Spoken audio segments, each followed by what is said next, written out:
Hi friends, so welcome back to my channel free education by Vijay. तो मैं विजय सिंह आप सभी का स्वागत करता हूँ मेरे इस चैनल में जो कि फ्री एजुकेशन है। और हम लोग जो है लगातार इंडियन हिस्ट्री को कवर कर रहे हैं जेपीएससी एंड दूसरे सारे कॉम्पिटिटिव एग्जामिनेशन को ध्यान में रखते हुए। और ये उसी सीरीज़ का जो है ये अगला वीडियो है और जिसमें आज हम लोग कवर करने वाले हैं महाजनपद के बारे में। तो चलिए शुरू करते हैं बिना समय बिताए हुए। अगर आपने मेरा बाकी का 3 वीडियो जो इससे पहले मैंने लोड किया है वो अगर आपने नहीं देखा है तो प्लीज़ आप जाकर उसे देखें, ताकि आप जो कंटेंट है उसके साथ आप उसका कनेक्शन बना सकें और तभी जाके हिस्ट्री पढ़ने में मज़ा आता है। ठीक है, तो चलिए शुरू करते हैं। तो आज जो हम लोग पढ़ने वाले हैं वो है महाजनपद के बारे में। तो we will read about 16 Mahajanapada. Okay, तो ये जो क्लास होगा ये बायलैंग्वेज होगा, इंग्लिश हिंदी दोनों मिला के बोला जाएगा। तो हिंदी मीडियम इंग्लिश मीडियम वाले दोनों ही जो कैंडिडेट्स हैं वो उसको देख सकते हैं। देखिए 16 महाजनपद में राइज ऑफ मगध हम लोग देखेंगे कि मगध एम्पायर किस तरीके से राइज किया, कैसे उठा, कैसे विकसित हुआ। रीजन ऑफ मगध सक्सेस हम लोग देखेंगे, what was the reason behind Magadh being so successful. तो उसके पीछे हम लोग देखेंगे हृयंका डायनेस्टी देखेंगे। ठीक है, उसमें बिंबिसार, अजातशत्रु और उदयन के बारे में पढ़ेंगे। साथ ही साथ हम लोग देखेंगे Shishunaga dynasty, Nanda dynasty and foreign invasion भी देखेंगे कि कैसे कैसे जो है फॉरेन इन्वेजन हुए, चाहे वो ईरानियन इन्वेजन हो या मैसेडोनियन इन्वेजन हो, अलेक्जेंडर का इन्वेजन हो, ये सारा चीज़ हम लोग देखेंगे। चलिए, तो फ्रेंड्स देखिए ये 16 महाजनपद के नाम हैं जो उस समय जो है अवस्थित थे। और ये मैंने साइड में कुछ मॉडर्न एरिया के नाम भी लिख दिए हैं कि आज के मॉडर्न एरिया में वो कहाँ कहाँ है। पहला जो जनपद है वो है अंग। अंग जो है आज के प्रेजेंट टाइम का मुंगेर और भागलपुर वाला एरिया जो बिहार में है, उसी को अंग महाजनपद कहा जाता था। तो पहले जान लेते हैं कि महाजनपद क्या होता है। तो फ्रेंड्स देखिए, महाजनपद, जनपद, जनपद से ही पता चलता है कि जहाँ पर लोगों ने अपने कदम रखे और वहाँ पर सेटल हो गए और उसी पर वो राज करने लगे। जब ये मिल मिल के छोटे छोटे जनपद मिल के जो है एक बड़ा जो है एरिया कवर कर लिया और उसका जो है वो किसी के शासन में चलने लगा, तो उसे ही कहा जाने लगा महाजनपद। एटलीस्ट आपको ये तो पता ही है कि हिस्ट्री में जो है पावर ऑफ एक्सपेंशन जो है उसकी थ्योरी हमें देखने को मिलती है। हर कोई एम्पायर, हर कोई राजा, हर कोई शासक जो है वो अपना साम्राज्य बड़ा से बड़ा करना प्रयास करता था, उसका प्रयास करता था। और इसी कारण से जो है जो जनपद हैं वो महाजनपद बन गए। तो उसमें से ये 16 जनपद हम लोग पढ़ रहे हैं। तो पहले मैंने बताया कि अंग जो है वो आज के ज़माने का मुंगेर और भागलपुर वाला एरिया है जो कि बिहार का है। Magadh, this is very very important और सबसे इंपॉर्टेंट है जिसके बारे में हम लोग डिटेल्स में पढ़ेंगे। तो मगध जो जनपद है महाजनपद, वो पटना, गया और नालंदा जो बिहार वाला एरिया है वहाँ का है। वजी, ये भी जो है बाद में मगध एम्पायर में किस तरह से मिल जाएगा वो भी हम लोग देखेंगे। तो वजी जो है मुजफ्फरपुर और वैशाली वाला एरिया जो है बिहार का वो हुआ करता था। मल्ला, मल्ला जो है वो देवरिया, बस्ती, कुशीनारा और पावा, गोरखपुर और सिद्धार्थनगर, ये यूपी वाला, बेसिकली यूपी वाले जितने भी डिस्ट्रिक्ट्स हैं वो मिलाकर मल्ला हुआ करता था। Kashi, district of Varanasi and UP, तो आप देख सकते हैं कि वाराणसी और भी जो यूपी का डिस्ट्रिक्ट है उसी को काशी कहा जाता था। कोसाल, कोसाल जो महाजनपद था वो फैजाबाद, गोंडा, बहराइच, यूपी के कुछ डिस्ट्रिक्ट्स थे, ये मिलाकर कोसाल बना होता था। वत्स की बात करें तो इलाहाबाद, कौशाम्बी, मिर्जापुर मिलाकर जो है वत्स कहलाता था महाजनपद। चेदी महाजनपद जो है वो बुंदेलखंड का एरिया होता था। और कुरु जो कि हरियाणा और दिल्ली का एरिया हुआ करता था। कुरु, कुरु आपने पढ़ा होगा महाभारत सब में भी, ये सब नाम जो है बहुत सारे इसमें से नाम जो है महाभारत में भी आपने देखे होंगे। पंचाल, ये भी आपने महाभारत में नाम सुना होगा। तो ये रुहेलखंड और वेस्टर्न यूपी का इलाका है। सूरसेन, तो सूरसेन जो है वो ब्रजमंडल का इलाका है। मत्स्य जो है ये अलवर, भरतपुर, जयपुर यानी कि बेसिकली राजस्थान के डिस्ट्रिक्ट्स हैं, उनको मिला के मत्स्य जो है वो महाजनपद हुआ करता था। इसके बारे में भी जिक्र है महाभारत में।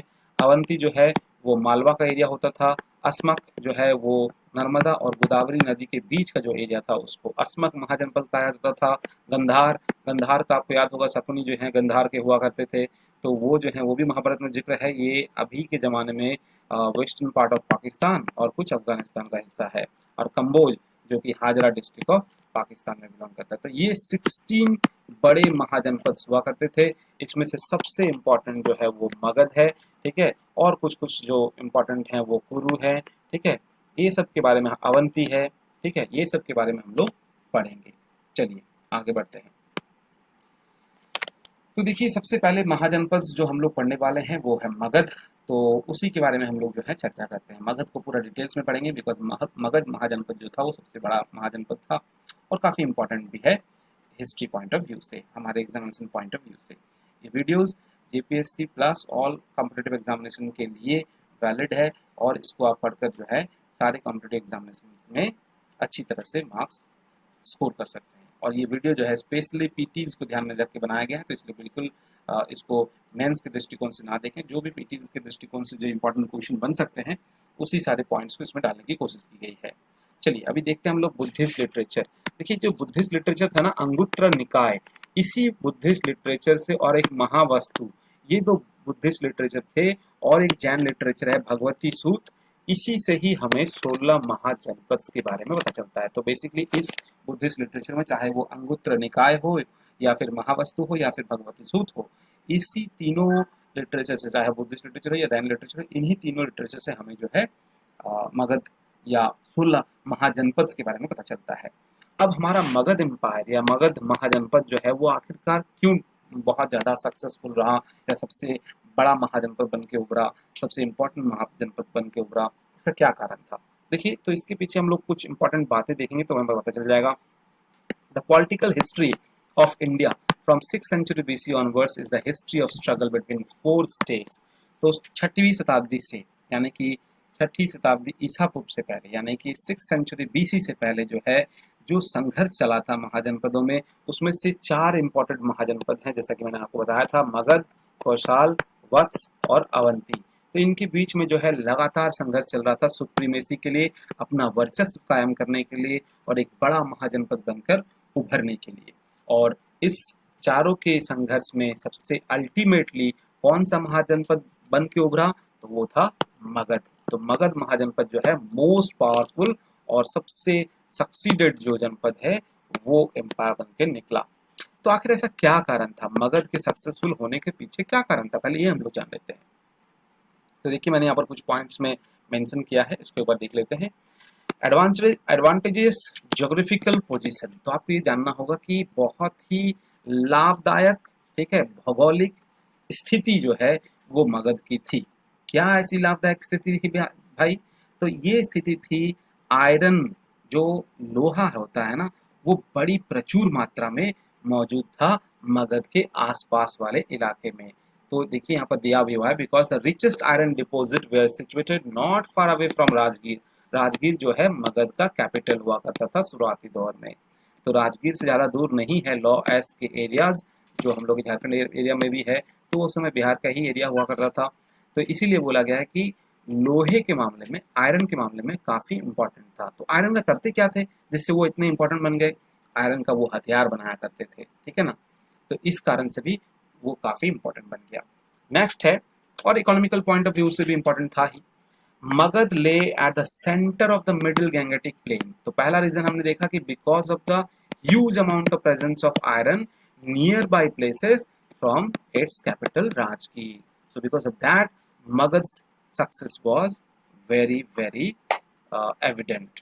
अब हम लोग बात कर रहे हैं कि उसका एरिया कहाँ पर था। तो ये जो है, ये centre of the middle Gangetic plain है, यानी कि एकदम गंगा के जो तटीय इलाके हैं उसका ये बिल्कुल मध्य इलाका था, ठीक है। तो ऑटोमेटिक बात है कि जब ये गंगा के प्लेन एरिया में बसा हुआ है, वहाँ पर सिचुएटेड है, तो यहाँ पर जो मिट्टी थी वो एलुवियम मिट्टी थी, जलोढ़ मिट्टी थी, जो काफ़ी उपजाऊ मिट्टी थी, ठीक है। जब जंगल उंगल क्लियर कर दिया गया तो ये मिट्टी काफ़ी फर्टाइल थी और काफ़ी मात्रा में जो यहाँ पर एग्रीकल्चर आसानी से किया जा सका। तो पहला reason because of the excessive amount of iron, तो लोहे की उपलब्धता काफ़ी बड़ी मात्रा में थी। दूसरा कारण कि यहाँ पर जो मिट्टी थी वो काफ़ी उपजाऊ थी, क्योंकि ये गंगा का जो है वो तटीय इलाका था, तो यहाँ पर मिट्टी जो है काफ़ी उपजाऊ थी, तो इसलिए खेती बाड़ी के लिए भी ये बहुत अच्छा जगह था। तो ज़्यादा अच्छी उपज, मतलब ज़्यादा अच्छा कमाई जो होता था वो एम्पायर के लिए था, ठीक है। Magadh enjoyed a special advantage in military organization। Magadh का एक और खासियत थी, और वो तीसरी इंपॉर्टेंट बात जिसकी वजह से मगध महाजनपद जो है वो सक्सेसफुल रहा, वो था उसका military organisation. Although the Indian states they are well acquainted with the use of horses and chariots, तो इसमें कोई दो राय नहीं है कि भारतीय जितने भी स्टेट्स थे वो लोग घोड़े और रथ का इस्तेमाल तो बहुत अच्छी तरह से करते थे। लेकिन इम्पॉर्टेंट बात क्या थी मगध के आर्मी में, मिलिट्री ऑर्गेनाइजेशन में इम्पॉर्टेंट बात ये थी कि ये लोग एलिफेंट का इस्तेमाल भी काफ़ी बड़े स्तर पर युद्ध के रूप में अपने आस पड़ोस में किया करते थे। तो आपको तीन रीजन मैंने आपको बताया मगध के सक्सेस का। पहला आप जानते ही हैं, दूसरा एल्यूवियल मिट्टी के कारण, है ना, बहुत ज़्यादा उपजाऊ मिट्टी के कारण, और तीसरा जो है हाथी का प्रयोग करना युद्ध के मैदान में, ये भी एक इम्पॉर्टेंट फैक्टर था। चलिए आगे बढ़ते हैं। अब हर्यंका डायनेस्टी जो है ये मगध में काफ़ी फली फूली। तो ये कब से कब तक चली, देखिए 544 बीसी से लेकर 412 बीसी। तो मगध में राज करने वाली ये पहला जो है डायनेस्टी थी, जो कि 544 बीसी से लेकर 412 बीसी तक ये राज की, मतलब लगभग 130 साल तक जो है इसने राज किया।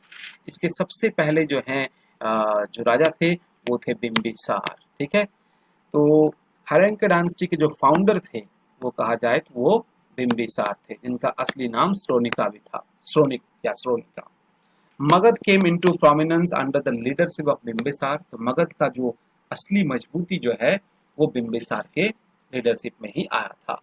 उन्होंने तीन तीन शादियां की थी, और ये शादियां जो हैं काफी पॉलिटिकल दृष्टिकोण से की गई थी। आप देख सकते हैं कौशाल कौशाल जो राज साम्राज्य था, महाजनपद था, उनकी राजकुमारी कौशाल देवी, या जिनका नाम महाकौशाला भी था या कौशाल देवी के नाम से भी प्रचलित थी, जो कि कौशल राज के प्रसन्नजित राजा की बहन थी।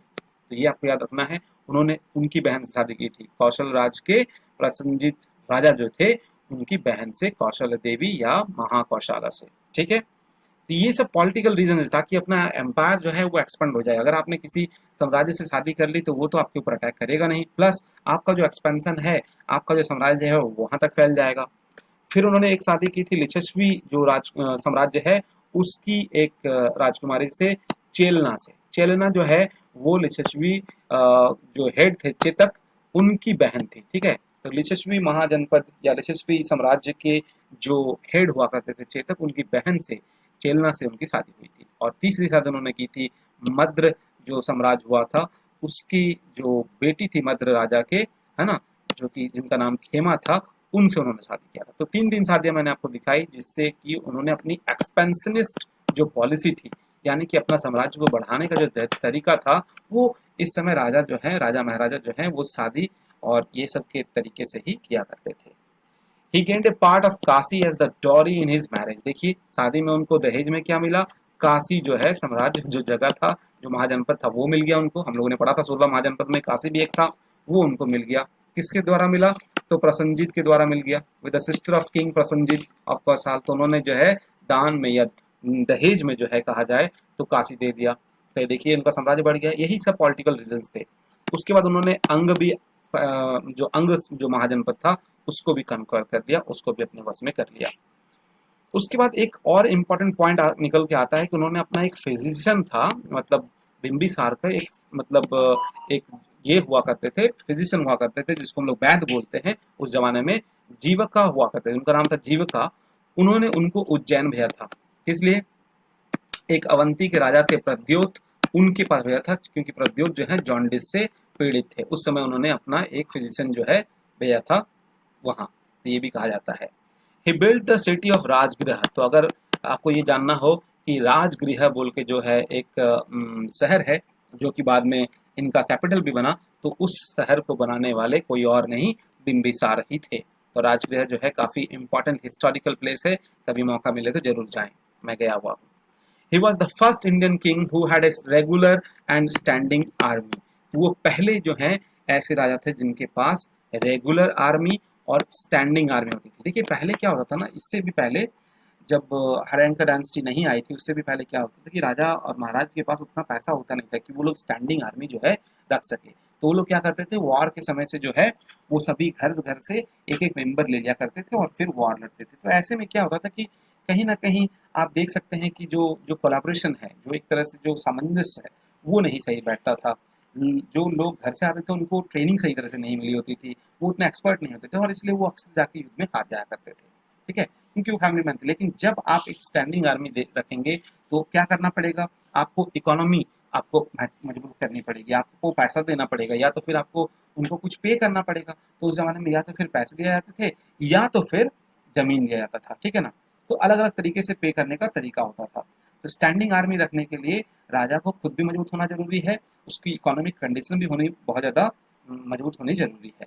तो जो भी हो, यहाँ पर ये बात इम्पोर्टेंट है बिम्बिसार के मतलब दृष्टिकोण से कि उन्होंने रेगुलर और स्टैंडिंग आर्मी रखी थी।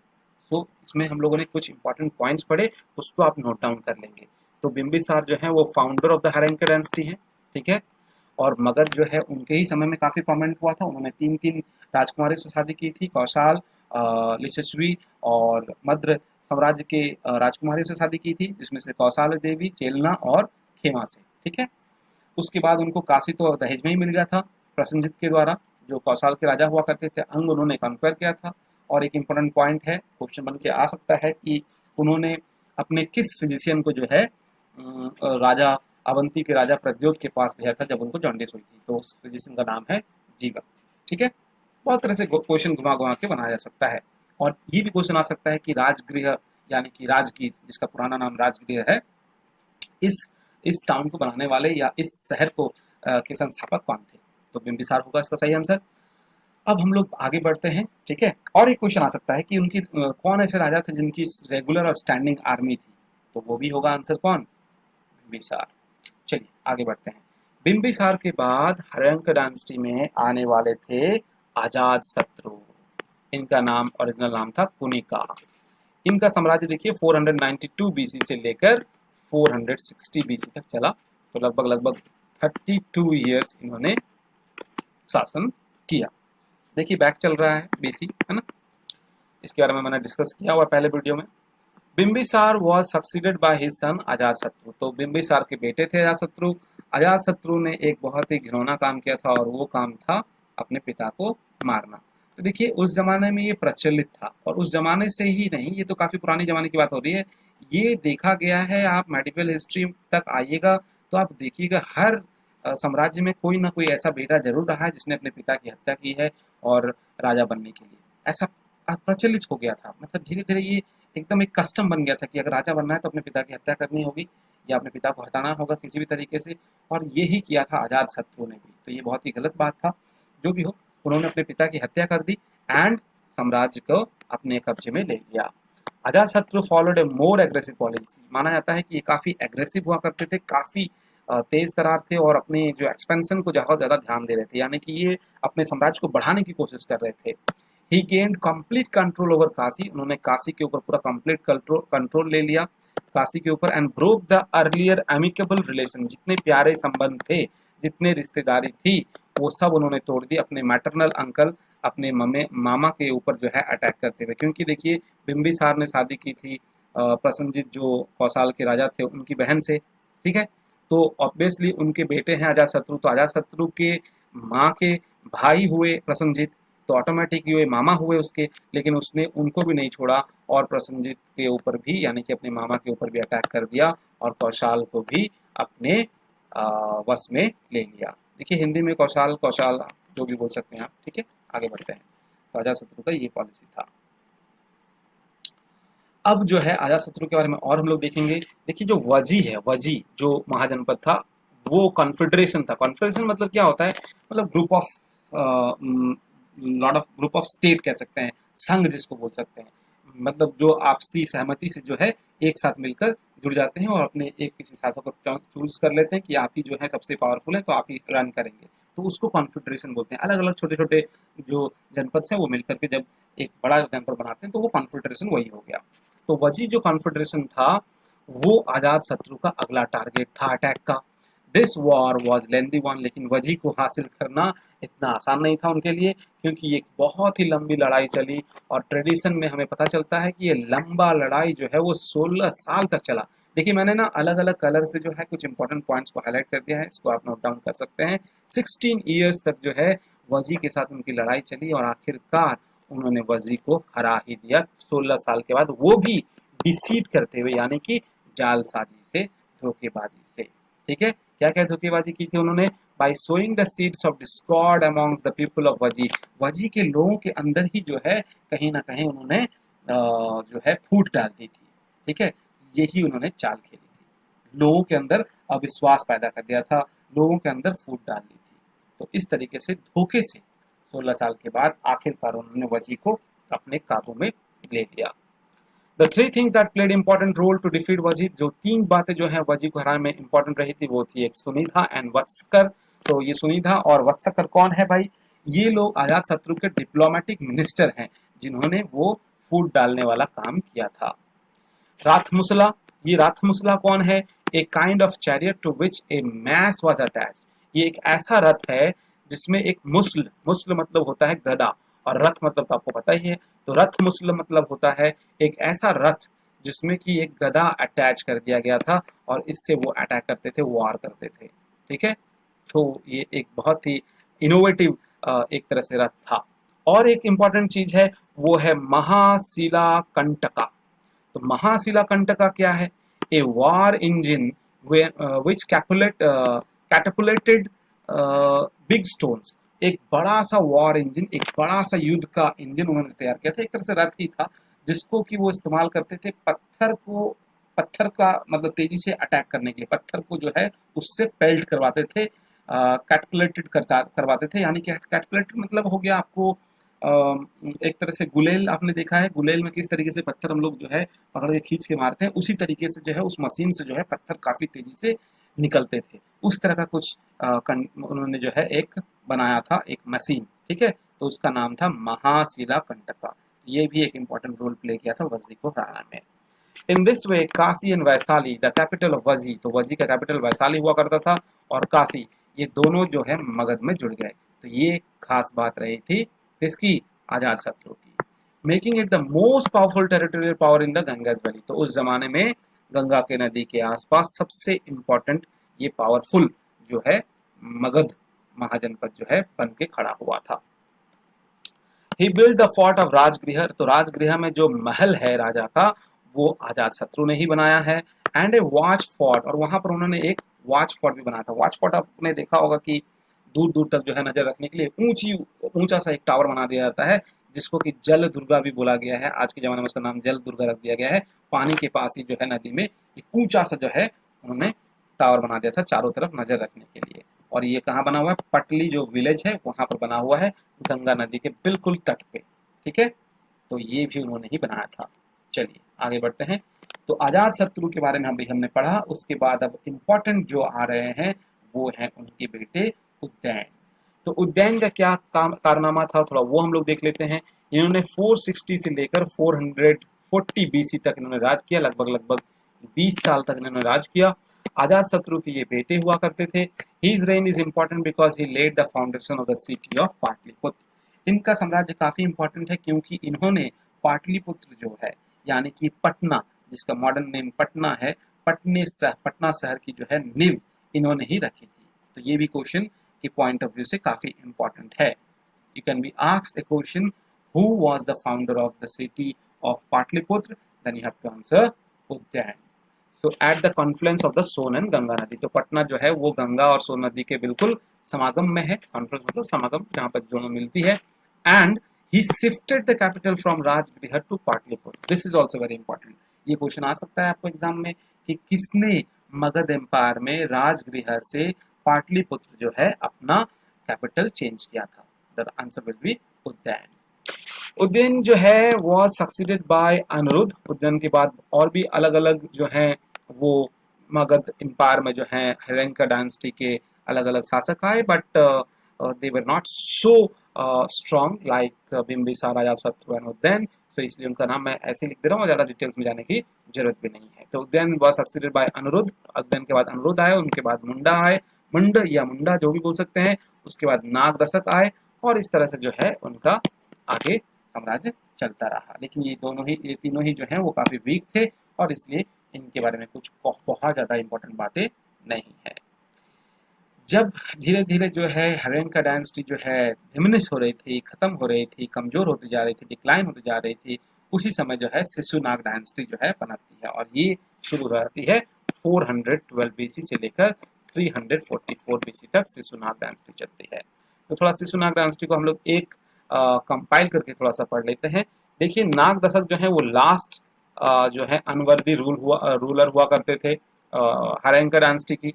सो the people got disgusted and elected Shishunaga as the king. तो नाग दशक से सब परेशान थे क्योंकि वो काफी कमजोर, काफी वीक राजा हुआ करते थे, और इसीलिए लोगों ने इलेक्ट किया था शिशुनाग को, ठीक है, the minister of the last king. ये जो था, जो क्या नाम है, शिशुनाग जो थे, ये शिशुनाग जो थे ये मिनिस्टर हुआ करते थे नाग दशक के एम्पायर में, और इन्हीं को जो है राजा बना दिया गया लोगों के द्वारा, बिकॉज नाग दशक वॉज अनवर्दी और week. The most important achievement of Sisunag was the destruction of the Pradyut dynasty of Avanti. इन्होंने क्या किया, प्रद्योत डायनेस्टी जो थी अवंती की, उनको पूरा तहस नहस कर दिया और बर्बाद कर दिया, और इसी के साथ जो है अवंती के साथ जो इनका कई सौ सालों से जो है एक पुरानी राइवलरी चल रही थी, एक पुरानी दुश्मनी चल रही थी मगध के साथ, वो भी खत्म हो गई। From then on Avanti became a part of Magadh rule, और उसी समय से जो है अवंती जो है मगध का पार्ट बन गई। तो ये भी क्वेश्चन बन सकता है कि when did or in whose reign Avanti got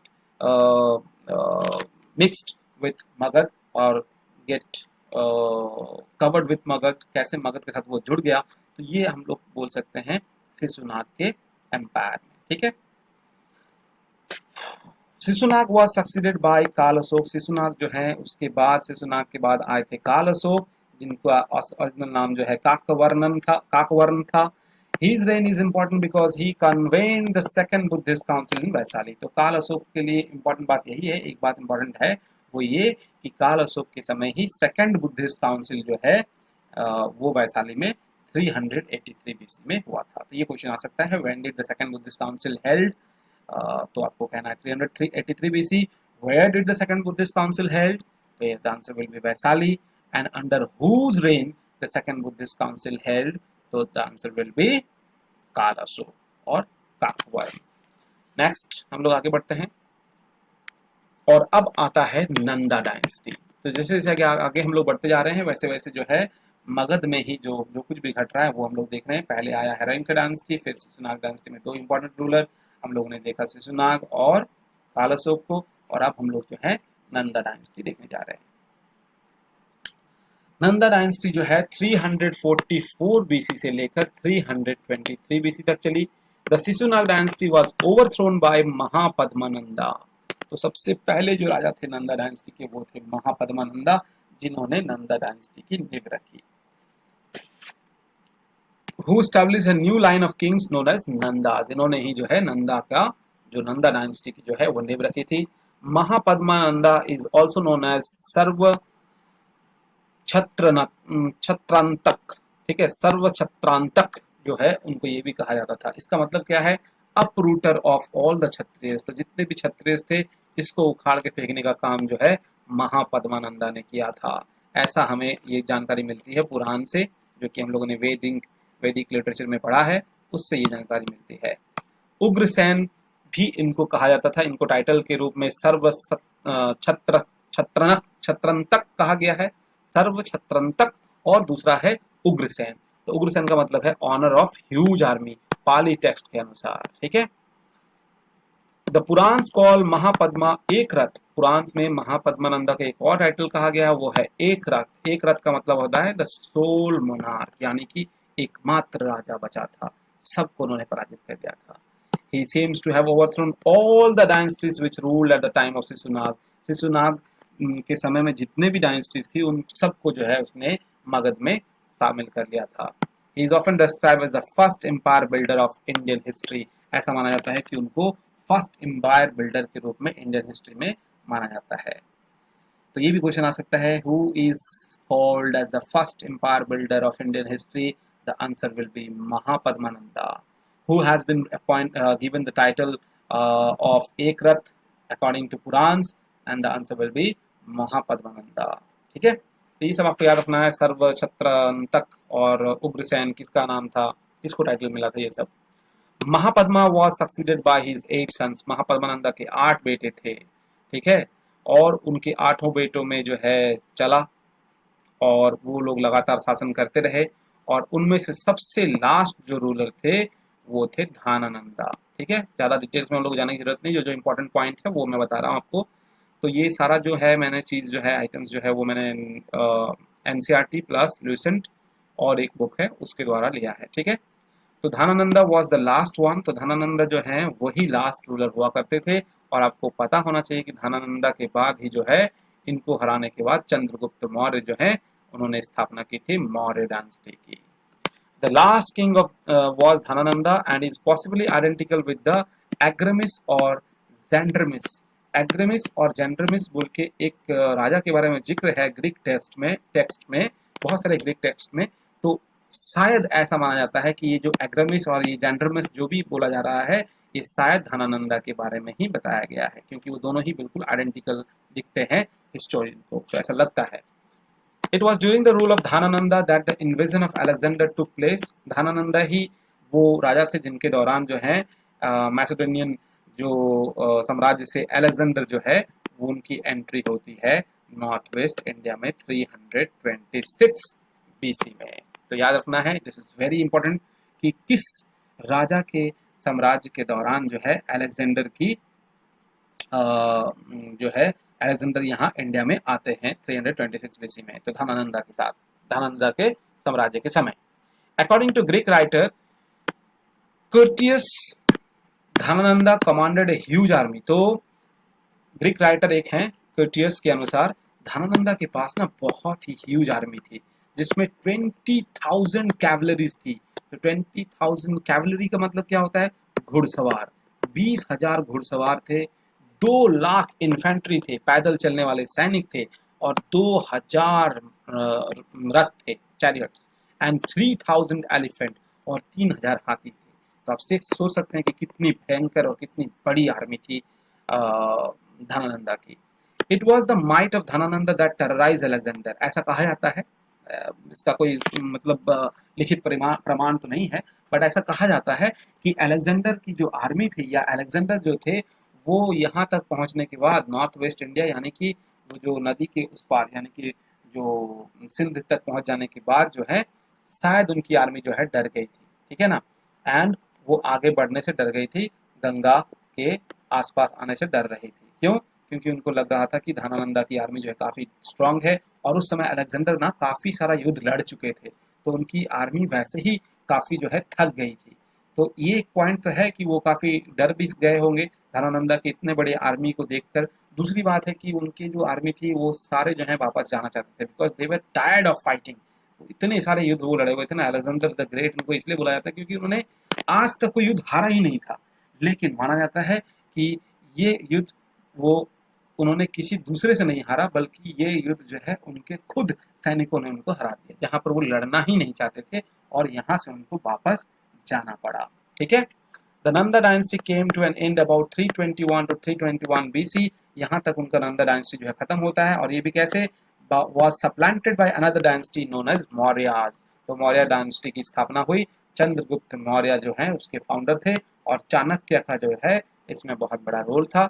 ये सारा डिटेल्स में हम लोग पढ़ेंगे मौर्य डायनेस्टी में, तो अभी इसके बारे में ज़्यादा चर्चा नहीं करते हैं और आगे बढ़ते हैं।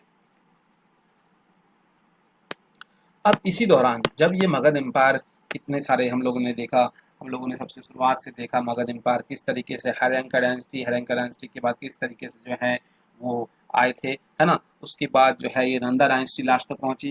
तो हम लोगों ने देखा कि किस तरीके से जो डायनेस्टीज के बीच में मतलब जब ये चल रहा था उसी दौरान जो है फॉरेन इन्वेजन भी हो रहा था, यानी कि विदेश से कुछ इन्वेजन, यानी कि विदेश से भी जो है लोग आकर यहाँ पर इन्वेड कर रहे थे, यहाँ पर घुसपैठिया बनकर घुस रहे थे। और यहाँ पर देखिए किस तरीके से कौन कौन लोग आ रहे हैं। तो ईरानियन और पर्सियन इन्वेजन हुआ था, जिसमें खास करके डॉरियस का इन्वेजन काफी इंपॉर्टेंट है 518 बीसी में। द एक्मेनियन रूलर ऑफ ईरान, तो ये जो है ईरान और जो कि पर्सिया भी जिसका नाम हुआ करता था उस जमाने में, तो पर्सिया के जो एक्मेनियन एक वहाँ के समुदाय थे या डायनेस्टी थी, उसके जो रूलर हुआ करते थे वही थे डॉरियस, who expanded their empire at the same time as the Magadh. तो एक्मेनियन लोग भी जो हैं वो अपना एम्पायर बढ़ा कर रहे थे, उनकी डायनेस्टी जो एक्मेनियन डायनेस्टी थी वो भी एम्पायर अपना बड़ा करना चाह रही थी, और इसलिए एक्सपेंशन के थ्रू आ रहे थे। And took advantage of the political disunity. तो इस जमाने में जब यहाँ पर पॉलिटिकल डिसयूनिटी चल रही थी north west frontier of India में, खास करके यहाँ पर सब राजाओं का राजा से मिलता जुलता नहीं था, तो उसी जमाने में जो है एक्मेनियन रूलर जो है डारियस वन जो है, जिनका दूसरा नाम दार्य बाहु भी बोला जाता है, दरिया बाहु, तो ये यहाँ पर आए थे and penetrated into north west India. तो north western part of India जो है वहाँ पर वो पहुंच गए थे 518 बीसी में, और यहाँ पर आकर उन्होंने पंजाब को अपने कब्जे में कर लिया था और इंडस नदी और सिंध का जो एरिया है उसको अपने कब्जे में कर लिया था। तो पर्शियन इन्वेजन हुआ था। The Indo Iranian contact lasted for about 200 years. तो इस तरह से जो है भारत और ईरानियन लोगों का जो कॉन्टैक्ट है लगभग 200 साल तक चला। अब ईरानियन इन्वेजन से हुआ क्या? It gave an impetus to Indo Iranian trade and commerce. वहां पर जब वो लोग आ गए तो इंडिया का और ईरानियन लोगों का ट्रेड कॉमर्स भी शुरू हो गया। Through the Iranian the Greeks came to know about the great wealth of India. और इन्हीं ईरानियनों के इन्होंने ही जो है रास्ता खोला था। ये जो ईरानियन थे, ये जो पर्शियन थे, ये तो बाद में आके इंडिया में सेटल भी हो गए थे। आप जानते हैं बहुत सारे पर्शियन जो है इंडिया में सेटल्ड हैं, वेल सेटल्ड हैं, काफी बड़े बड़े बिजनेसमैन भी हैं। तो ये जो ईरानियन थे इन्होंने ही जो है ग्रीकों को रास्ता दिखाया था कि इंडिया में कितना सारा वेल्थ, सोने की चिड़िया कहा जाता था इंडिया को, कितना सारा वेल्थ जो है वो छिपा हुआ है। Eventually led to Alexander invasion of India. और इसी कारण से जो है अलेक्जेंडर को जब ये बात पता चली कि इंडिया जो है काफी वेल्दी है और वहां जाके कुछ किया जा सकता है, तो अलेक्जेंडर भी इसी कारण से यहाँ पर आते हैं।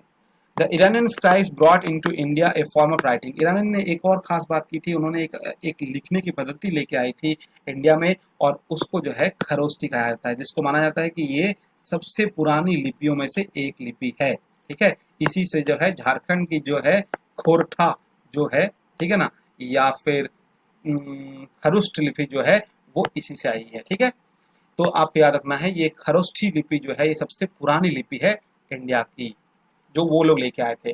और it was written from right to left like Arabic, है ना। ये जो है इंडो ईरानियन लिपि है जिसको कि राइट टू लेफ्ट लिखा जाता था।